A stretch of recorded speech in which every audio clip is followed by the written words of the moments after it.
آج میں کابینہ اور کابینہ کی کارکردگی پہ بات کروں گا۔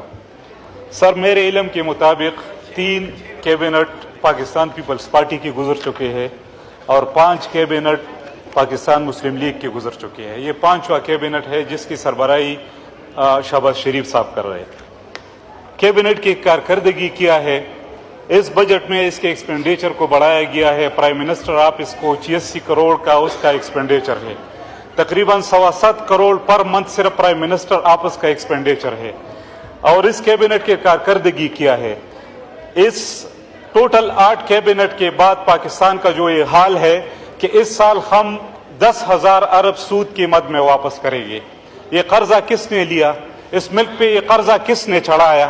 یہ کیبنٹ کی وجہ سے اس ملک آج قرضے میں جو ملک قرضے کے دلدل میں پھنسا ہوا ہے، اس کا ذمہ وار کون ہے؟ اس کے بعد جو پاکستان کے ادارے ہیں، سارے ادارے خسارے میں ہے۔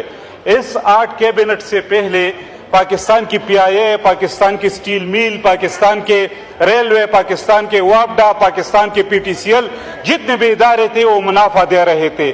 آج سارے ادارے خسارے میں ہے۔ اس کا ذمہ دار کون ہے؟ اس کا ذمہ دار پاکستان مسلم لیگ نون اور پیپلز پارٹی ہے۔ کم از کم ان لوگوں کے ساتھ احتساب ہونا چاہیے۔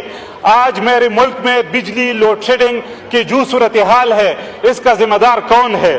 آج میرے ملک میں بجلی مہنگائی ہے، فی یونٹ 70 اور 80 روپے پہ مل رہا ہے، اس کا ذمہ دار کون ہے؟ آج ملک میں مہنگائی ہے، اس کا ذمہ دار کون ہے؟ آج آٹے کا ریٹ کیا ہے؟ آج آٹے کا ریٹ کیا ہے؟ آج پیٹرول کا ریٹ کیا؟ سنتے جاؤ، آج پیٹرول کا کیا ریٹ ہے؟ آج ڈالر کا کیا ریٹ ہے؟ تم میں کوئی شرم، کوئی حیا ہے نہیں؟ اگر تھوڑا بھی بہت شرم اور حیا ہوتی تو کم از کم آپ نعرے نہ لگاتے۔ آپ کے سر جھکنا چاہیے۔ آپ نے اس ملک کے ساتھ، آپ نے جو اس ملک کے ساتھ کیا، کوئی اس ملک کے دشمن بھی اس ملک کے ساتھ نہ کرتا۔ آج پاکستان سے انڈیا آگے ہے، آج پاکستان سے بنگال آگے ہے، آج پاکستان سے افغانستان کی معیشت بھی آگے ہے۔ آج میں روپے کی کرنسی کا ریٹ کیا ہے؟ اس کا ذمہ دار کون ہے؟ اس کا ذمہ دار یہ لوگ ہیں جو ادھر بیٹھے ہوئے ہیں۔ اس میں تھوڑا بہت بھی اگر محب وطنی ہوتی، اس میں تھوڑی بہت بھی اگر اس دھرتی سے پیار ہوتا تو اس طرح سے مظالم نہیں کرتے، آئی پی پی کے اس طرح کے ایگریمنٹ نہ ہوتے، اس ملک میں یہ بجلی کا یہ صورتحال نہ ہوتا، اس ملک میں غریب لوگوں کا یہ حال نہیں ہوتا جو اس ملک میں آج کل ہو رہے۔ اور آخری بات سر، میں یہ کرنا چاہتا ہوں کہ شہباز شریف صاحب نے کہا کہ میں مذاکرات کے لیے اور ہر چیز کے لیے تیار ہوں۔ میرا منہ چھوٹا ہے، میں اس طرح رسپانس نہیں دے سکتا ہوں، لیکن شہباز شریف صاحب آپ کے 2 سال پی ڈی ایم 16 مہینے تھے اور اب بھی آپ کی حکومت ہے۔ اپنی ضمیر میں جھانک لو، آپ نے کتنے ظلم کیے ایک پی ٹی ورکر کے ساتھ، ایک لوگوں کے ساتھ۔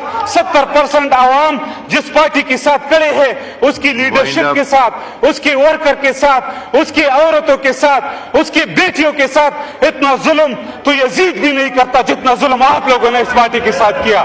تھوڑا اپنی ذات ضمیر میں جھانک لو کہ جو ظلم ہم نے کی ہے، کیا یہ پاکستانیت ہمیں زیب دیتی ہے؟ کیا مسلمان کی حیثیت سے یہ